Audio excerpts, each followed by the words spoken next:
Okay, we're good. All right. Thanks for coming, everybody. I am going to start sharing because I have an actual presentation to share. So let me know when you can see.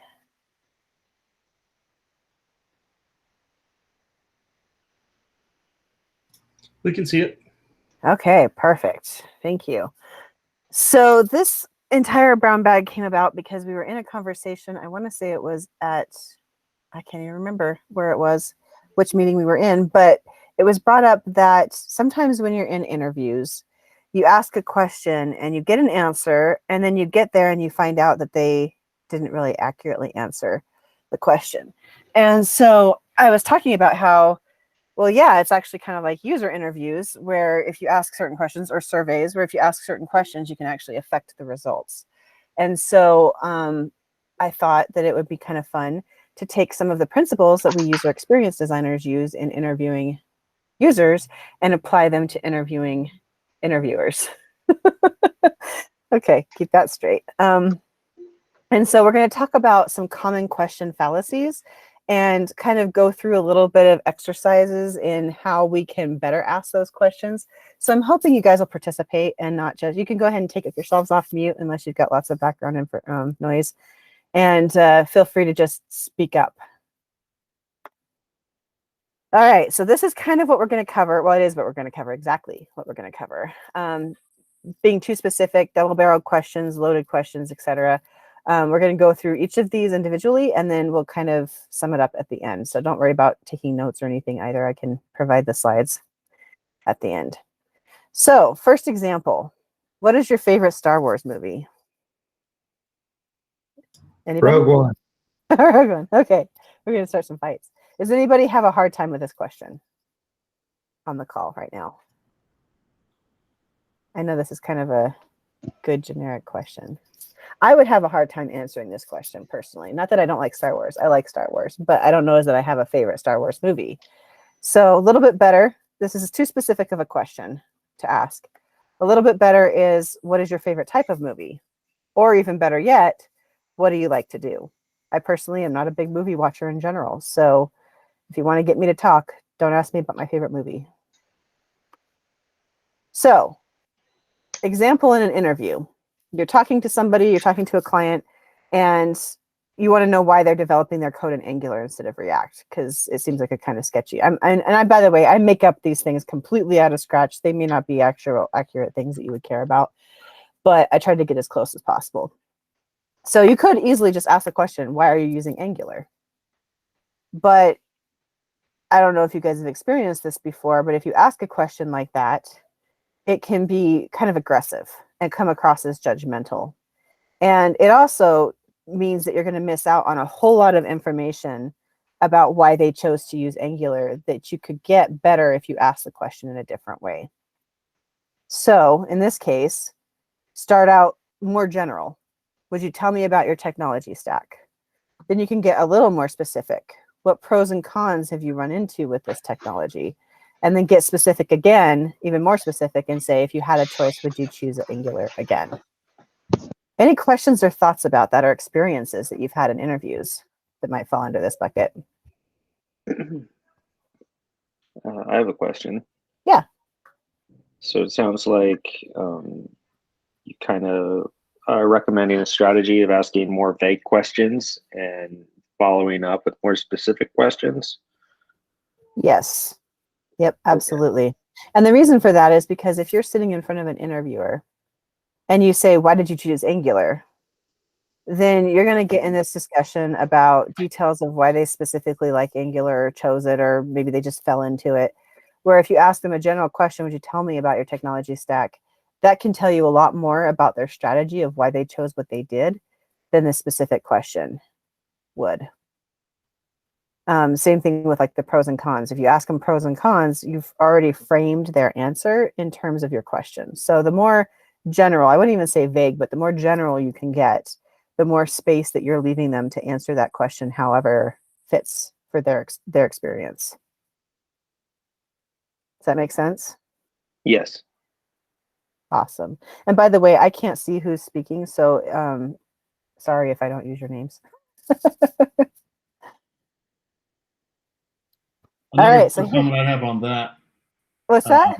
As being the interviewer in the past, I've had people ask me that question on certain technology stacks. They'd use that specific one and say, "Why did you use X instead of Y?" Yeah. I've noticed that tends to put me on the defense. Yes, it and does it as well. makes me think, hey, this guy's picking a fight. Like, I don't know if I want to go down this road, you know? Yeah, exactly. And it does make you seem very adversarial. And it's funny because you can ask that exact same question. So why did you choose Angular over React? After you've asked them a more general question and listened to what they had to say. So if after they said it all, they didn't answer that, then you can ask it as a follow-up and it's not quite so aggressive because you've already listened to them. It's a little psychology 101. By the way, this also works with spouses. So, second type of question. How would you guys answer this question? How do you feel about Brussels sprouts and cheesecake? Both are tasty. I know that's how I feel too, but I know most people don't feel that way. They don't go together. All right. At the same time, Brussels really? sprout cheesecake. I love Bugs Bunny's face here on this picture, which I had to include it because that's exactly how an interviewer will feel if you ask them what is called a double-barreled question. So an example of this, more to the point, is, for example, you want to know how they integrate security measures into their development process. So that's the goal of this question. And don't want to say, what security measures have you implemented and do you feel they are working? Because that gives them, it's a double-barreled question. You're asking two things at once. And it can also feel kind of aggressive, like machine gun questions, as well as you are very likely to get part of that question answered and not all of it. So it's much better to say, what security measures have you implemented? Let them answer that question and then ask them, how do you feel that is working? Is that making sense to everybody? Yeah. Yes. Does anybody have experiences where they've been asked or have asked a question that's double-barreled and have not had a good experience? Every day. Right. My kids do that too. I helped with an interview once where the other person asking the questions gave a double barrel, and the interviewee was just amazing. He put up his hand and said, I will answer the first question, and then I'll answer the second question. Yes. And so, and if you're the interviewee, that's exactly what you have to do. If they're going to throw two things at you, take one at a time. Yep, absolutely. And don't do it back. One thing that I've helped or have found helpful as an interviewee is to have a notebook in front of me and just write down a quick little reminder of what both pieces of those questions were so that I didn't lose track of them. All right, another question. So, when did you stop kicking puppies? Anybody? My daughter saw this slide and she said 4.5 years old, and that kind of made me concerned. This is what's called a loaded question. So in this case here, you want to know why they haven't developed their software with accessibility in mind. So you could come in here and you could say, all right, why haven't you implemented accessibility? As opposed to, in your ideal process, how would you implement accessibility? Can you guys, like, what's the difference between these two scenarios here? I like the second one because you're assuming that they care about accessibility. Yeah, in my mind. exactly. Well put, Keith. Yeah. Well, and it's You're not not- asking them if they care. It's just saying, how would you do it if you could? Yeah, the first question also will get people into deep discussions about the politics of their company and the process and the project constraints. And that's probably not going to help you as a interviewer as much as hearing about their ideals and their perspective and their strategy. Well, and you can easily, again, just like with the first case that we talked about, if you're really wanting to get into the politics as an interviewee, which I do, I want to know about the company politics. But if I ask this question up front, why haven't you done this? It's very loaded. For one thing, it's assuming they haven't, and that they haven't tried. That's where the loaded question comes in. And for another, it's kind of adversarial. Where if I said, in your ideal process, how would you implement accessibility? I asked that of an interviewer. And then they can go into, well, if I had my druthers, I'd be able to do this and this and this. They may still very likely get into the political stuff, but it takes the edge off. It's less challenging. They don't have to defend themselves. They can talk about, well, this is what I'd like to do. We have these challenges. And then if they answer that question and don't get into the challenges that they have, you can ask a follow-up question and say, so have you found that difficult to implement in your current role? And that's a little bit more laid back, a little bit more listening process, a little less challenging. Does that make sense to everybody? Questions, comments? All right. Loaded questions can be hard sometimes. All right. Another example. This stems fighting words with some people, right? I was just about to say that. No, it's not. This is what's called a leading question. And if you watch the debates, or if you watch political discussions at all, really, you'll see a treasure trove of leading questions, as well as loaded questions for that matter. A leading question this is one of my personal weaknesses, is asking leading questions, because I like to verify that I'm on the right track, and I tend to ask my questions in terms of being a leading question, and I have to really watch for this when I'm interviewing people. So in this case, you've noticed that their code could be improved by cloud implementation, and you want to know when they will switch, or if they will switch. Leading question, when are you planning to move to the cloud? That's kind of assuming that they're going to. And you're going to get an answer that says, oh, well, we're thinking about it in a couple months. No one's going to ever say, well, we're not planning to move to the cloud. No one's going to say that because they already know what you want to hear. With the second option, how would you like to improve your current application? Cloud may or may not come up, but by asking them how they would like to improve their current application, you can then again ask a follow-up question. So what do you think of cloud implementation? And then feel them out that way, rather than just going straight to the point. I know that this tactic altogether is difficult especially for developers, because developers tend to be very factual, go straight to the point. You don't want to waste time with these things, but by asking the question softer, you will get more of the answer that you really need in this case. All right, another one. Do you shower every morning? What kind of question do you think that is? I think I know the answer because you spoiled it. I did in an earlier conversation. I think you called it a moral question. In this case, it's an absolute. But yeah, the moral question is also an aspect of this. But yeah, an absolute every morning. So, of course, showering every morning. For one thing, what if they shower every night, right? Or is it really a bad thing if they don't shower every morning? But yeah, you're kind of inserting that moral judgment in there. So with an absolute, in this case, like with an interview, as they've talked about their process, you've noticed they don't seem to have any QA at all. And you kind of want to get to the bottom of that. So you could come in here and say, hey, do you never review the code? Not only is that offensive, it's also locking them in.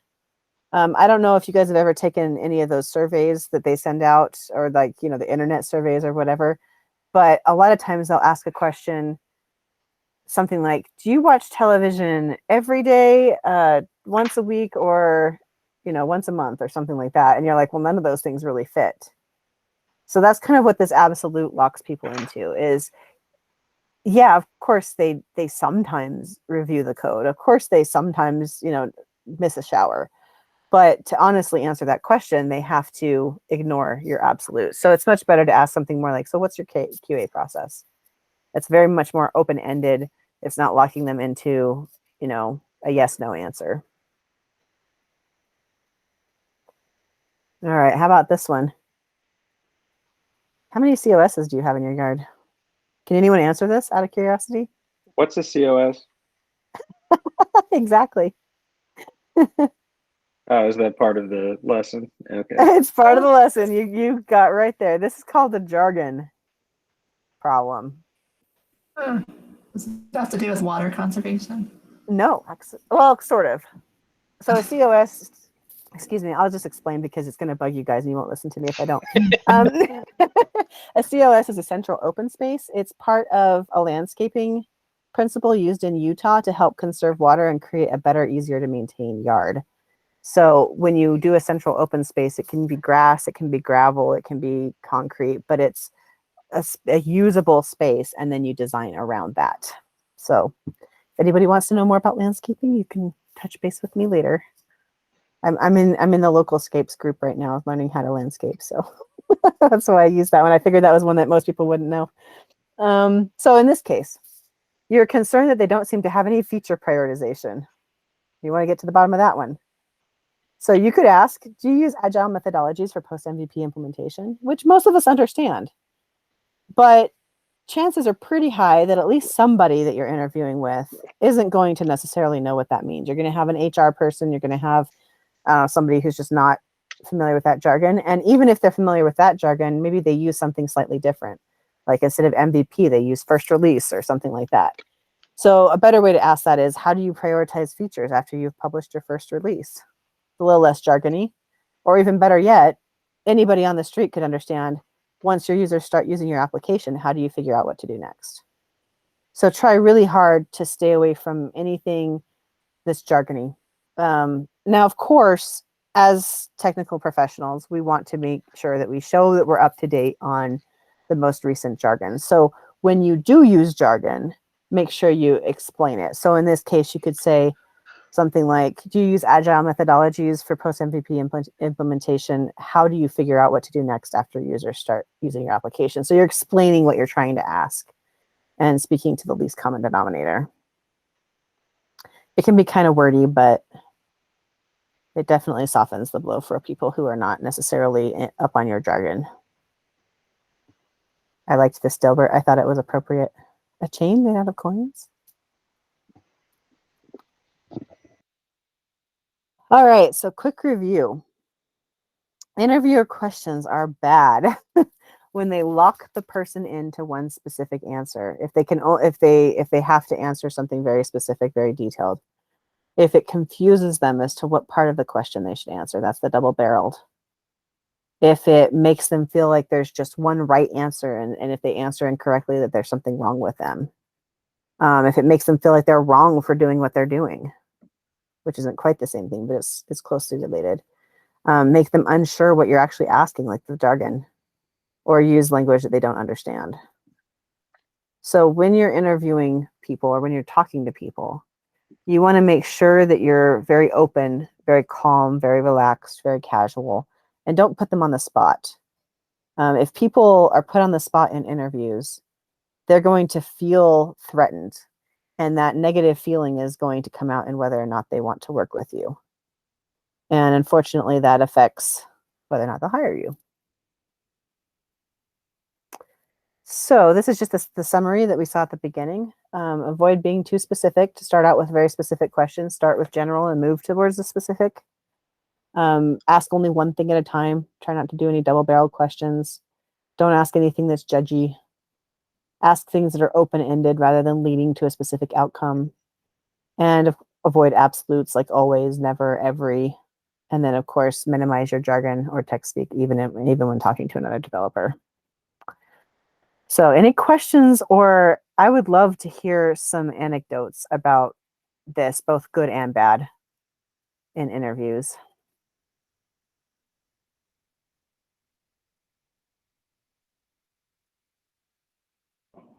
Anybody got anything they'd like to share? Yes, yeah, please. if I might. You were talking about using some very specific language in a question and backing away from that. And in the past, what I have tended to do is something like, I'm trying to understand your cloud implementation because you've talked about it a little bit, but can you explain further how you're using databases in the cloud?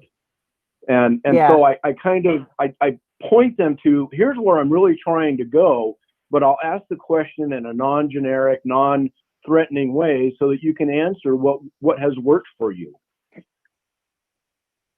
Yeah, and it's okay to be specific. I mean, again, that scenario presumes that they've already been talking about it in general and haven't really gotten to the point. So you're okay following up with specifics, but just don't start with specifics because you'll end up kind of begging the question, keeping them from answering honestly because they're trying to answer what they think you want to hear. But yeah, that's a great example of a pretty open question. So tell me about how you use databases in the cloud. And when it comes to jargon and complex language, by the way, this is a little bit of a freebie side thing, but psychologically, do use jargon if they've used it first. So if they're talking about, agile methodologies, for example, definitely reflect that language back to them because that's showing that you're listening to them and that you're understanding what they're talking about. But don't be the person to initiate that jargon.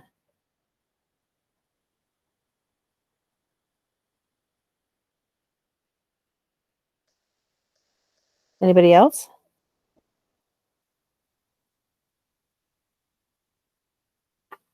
I know I've got some UX people on here who've done lots of user interviews. You guys have to have some stories to share. That's a leading question, by the way. I might add something to the jargon conversation that if we talk about it in a general way, like you were saying, and they're able to talk through and they understand the principles, like that's the important part, because if they demonstrate that level of intelligence, I'm sure they can pick up on any acronyms they just haven't been exposed to at their previous job. So it's not super important to me that they know all the jargon, just that they understand the principles and then they can learn that later. Yeah, when you're interviewing other people. Yeah, correct. Yeah, absolutely. And sometimes if it's a shared jargon, it's easier to do. It sounds less robotic if you to use the jargon, or especially like with acronyms, it's easier to use it, and you don't sound as rehearsed in that. It makes it easier. It can feel more cold if you're being really specific with with the verbiage. Yeah, and this is probably an oversimplified example, but like let's say you're talking to a government contract who's never done agile in their lives, and you can tell, right? If you come in there asking them about agile methodologies, even if they're familiar with it, it's going to sound threatening. But assuming that they don't know what you're talking about, you can, because there's not really a nice, comfortable way to say agile methodologies without using agile methodologies, right? But you can explain it. You can say, well, in a place that I've worked previously, we developed code in 2-week iterations and had something deliverable at the end of each 2 weeks. What do you think about that kind of approach? And explain it to them. And then once you've explained it to them and they've shown that they understand, then you're safe using the jargon. But you don't just dive into it.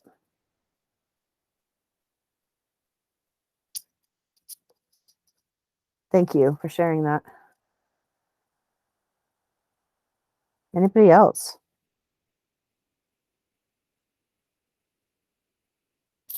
I know this can sound like a whole lot of do nots, but you can really just wrap all of this up by just saying, try to ask open-ended questions. Ask things that give them a lot of room to answer rather than trying to force them down a particular channel.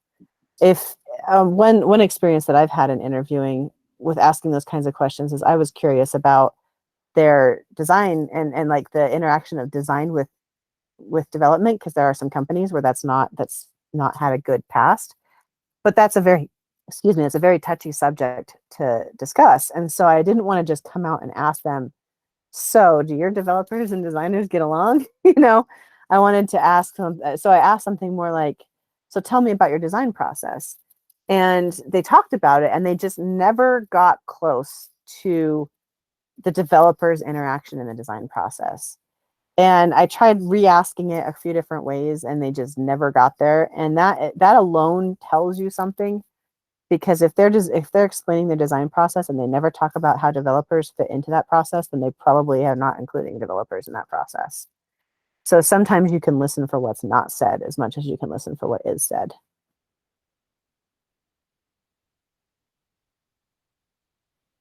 Anybody else? This is Celestia. I know when I'm doing technical interviews for STG and I'm interviewing potential candidates, I do like to start out by just saying, okay, talk to me for 5 minutes and tell me about your experience, and just start it out with kind of that open-ended, like, you tell me what you want me to know about your experience, just and I time box it, like, take 5 minutes, and then in those 5 minutes, I just want to hear your experience. How did you get to where you are today? What was your journey and how did you get here? And what have you been doing with your career? And it takes it, for one, it kind of sets that stage for a little bit more openness and conversationalism. And it lets them, often I find that when I ask that question versus when I don't, when I do ask that question, I get a much better idea of kind of what they're passionate about, how they, where their career has led them. And I think it makes for a better interview overall. It just kind of breaks the ice a little bit, and it gives me a little bit of a picture into, what's important to them. And so I know that that's something that's been really helpful, I've noticed in the interviewing process. Yeah, thank you. Excellent. I've also noticed that if both people have a notebook, you're going to do well, because one, you're writing down what you're hearing, either what they're asking or what they're telling, and you're also able to take it from there and expound, because you if you get the main point, you can always go back and say, oh, I want to go back to this one point because I feel it's important. Or can you tell me more about that one point since you brought it up? And it makes for a lot better of an interview overall if both people are taking notes. Especially online. I would say even more so online. I love the concept of open-ended questions, because that gives them the opportunity to kind of flips the interview around, and they're teaching you about the process. You can kind of play the role of dummy and like, tell me about this, tell me about that. Oh, that's interesting. And not only does it make them feel like $1 million, like they know all this stuff and they're imparting their knowledge to you, but it just, I think it gives them that confidence to, just to kind of switch it around like that, to make them feel like, hey, rather than letting you know what I don't know, let me tell you what I do know. And I think that makes for a much more effective two-way conversation, because a lot of these technical interviews, people get so hung up on the specifics. Hey, you need to whiteboard this solution perfectly. You need to answer this one question about polymorphism. And if you don't know what polymorphism is, you're just don't know anything about your programming language. And so we kind of get boxed in. So I love that concept of open-ended questions and giving them the opportunity to teach you. Yeah, thank you for pointing that out. That was actually something that I wanted to talk about too, because I think a lot of times when we're in interviews, we've been asked all these questions and they're like, so do you have any questions for me? And we're like, I don't know about you guys, but I'm kind of brain dead by that point.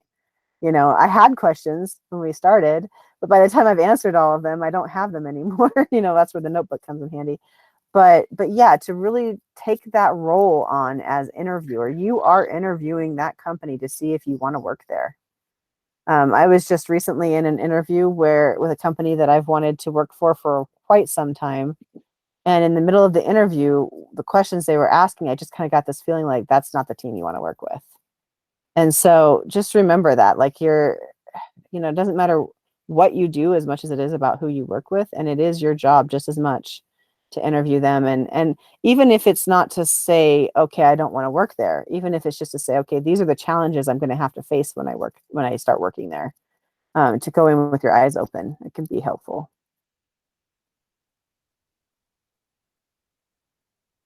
Anybody else have any thoughts or questions? I think you pointed out something good there, and that's as an interviewee, someone being interviewed, that's something that I like to ask clients of, what are some of the challenges, both with a project, with a team, what's the problem we're trying to solve, and just kind of get an idea of what some of the challenges are that they're facing. Often, as a consultant with STG myself, people are bringing us onto projects usually at the point where they have a problem, they need to bring somebody in to help. Sometimes it's something new and from scratch, but often it's, we're having some serious struggles or issues or something going on. We need to bring somebody in to help us out. And so I think it's really, I think it's a good question to ask. At least I found in my own experience, it's good to kind of ask, okay, what are the challenges that you're having with your project right now or with overall? And then, the opposite of, or, similarly, when I'm interviewing clients, right? So when I'm on a project and I'm interviewing people to build a new system and I'm trying to gather requirements from them, I also like to ask them, what are your challenges? And, I also like to ask, if you could have any three things, what would it be? What would make your job so much easier? What could you have? And it doesn't mean that they're things we're going to build or do for them, but it helps, get them thinking outside of well, I do this because this is how we've always done it. And I don't know and I don't understand. Sometimes, people don't understand that big picture. And so, just allowing people that ability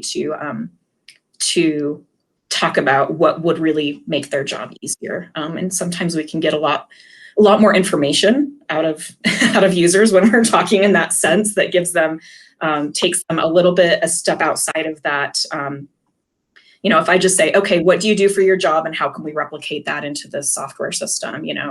It's that plus if you could have anything or what would be something that would make your job so much easier, let's maybe look into a few of those things of where we could enhance what we're building.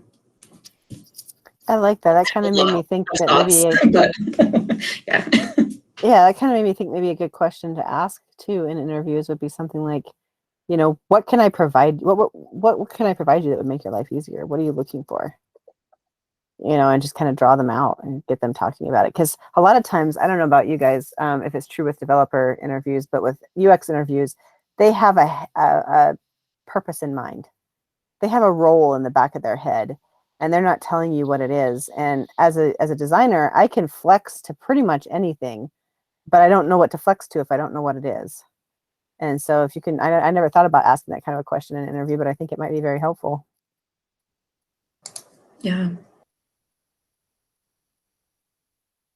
All right. Anybody else? That's all I've got. So if anybody has any specific challenges they want to discuss in an interview, local interviews, I'd be happy to talk about it. I'm not an expert. I forget these principles myself regularly when I'm actually in an interview, but I'm happy to be a sounding board from a user interviewer sort of standpoint.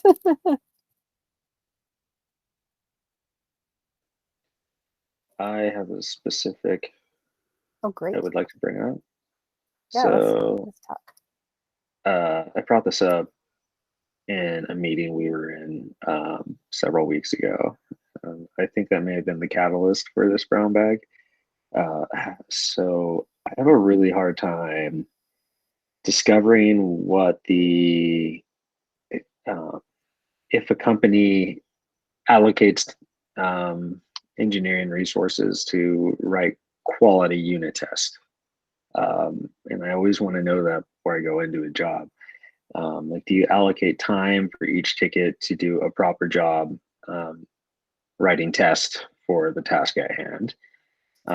Or do you just want things done as quick as possible so that you can move on to the next ticket and hopefully it doesn't break? You said, I'm introducing a moral judgment in there, and I get that. And this has been really useful. Thank you for sharing all this information. But for that question in particular, I'd like to hear how you would approach it if you wanted to know if a company actually allocates enough time for their developers to write quality tests, or they just say that they do, and the expectations are you will get the task done and write the test in the time it takes just to get the task done. Great. I like this. So let's run this through sort of the exercise that I talked about then. And let's start with the general question concept. How would you ask a generalized question that kind of aims at that? I'm going to use a psychology therapist thing on you and flip the script and make you answer your own question. So I apologize. You're okay. I can buy it honestly. I would probably ask, how do you test your application? Yeah. What is your testing process? That's a great one. Maybe also, what is your estimation process? How do you estimate work on different teams? Because I've been on teams where they estimate, only the devs estimate. I've been on teams where QA also estimates. And if QA is way off of the devs, they spend time talking about it. And oftentimes it goes up because QA is like, yeah, this might be easy to develop, but it's not easy to test, you know? And so that'll come out if you ask them. Okay, so let's practice the next one. I've got my little cheat sheet here. Well, double-barreled I don't think really applies to this as much because I don't think your question was double-barreled. I'm trying to think if it was. And I don't know, do you? So what I've done in interviews before is I would just straight up asked, do you allocate time to write unit tests for your tickets? And of course they said yes. Well, yeah, of course they did. Well, because that is a loaded question. That absolutely applies. So let's try rephrasing that in a way that's less loaded, less judgmental. So, I mean, there's not a not great way of saying, so how do you allocate time? That's also begging the question. That's also loaded, right? So you could ask maybe something more like, trying to think, talk to me about, like, you have a particular feature, a piece of code. What is the life cycle of that code? Where does it start and where does it end? You know, that's, again, more general, not specific. And it's not, one thing you'll notice is by generalizing your questions, it often takes the loading and the leading out of it automatically. Because you can't ask a general question that's leading them to a specific answer, right? It's like practically impossible to write one. Yeah, I would have a comment. Since you're the interviewee, you're coming into the company's culture, then you approach the cultural question like, okay, which of you are the hiring managers and which of you are the developers? Because there'll be more than one person sitting across from you at the time. So then you turn to the developer and say, okay, there's a bug, you fix it, and then what happens? And you can ask him that, and he's going to just sit there and go, oh, well, here, let me tell you. It's this and this and this, and we hand it to the QA. And did that include unit testing? If it didn't, then you bring that up. If it does, then you go, oh, thank you. I'm so glad to know that. Because I really appreciate unit tests. And the time I love that, Scott. That was a very good example of how you can get to a specific through a more general question. Because you can still ask, like, it's not bad. It's not like you can never ask anything specific. It's just don't ask anything specific until you've already given them an opportunity to answer it in a general way. And then if they're still not getting there, then try to narrow it down just a little bit more. Honestly, if you've tried to narrow it down a little bit and they're still not getting there, it's like I said before, you can get your answer in what's not there. So yeah, thank you. That was great. Thanks. And then I'm thinking that the leading and the loaded, that we kind of covered that. Absolutes and jargon doesn't really apply here. So if you guys want, I can easily share these slides as well as the recording, and you can just take that list and copy it into a notepad note for yourself when you're on these interviews and just stick them up in the top and use that to reference and be like, okay, am I being too specific? Maybe I can be general, you know? And I do that sometimes when I'm doing user interviews, especially if it's something that if I'm not familiar with a product, it's easier for me to avoid these than if I am. As a user experience designer, I love coming into a new project because I don't know anything and I can act like I don't know anything. But if I already know stuff, then I have to be a lot more careful about watching for things like loaded questions, leading questions, and stuff like that. So I always stick them up in the corner right next to the camera, so it looks like I'm looking at them and thinking.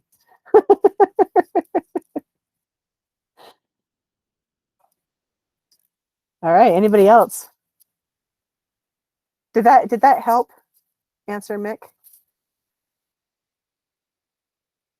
Hopefully it gave you some tools forward.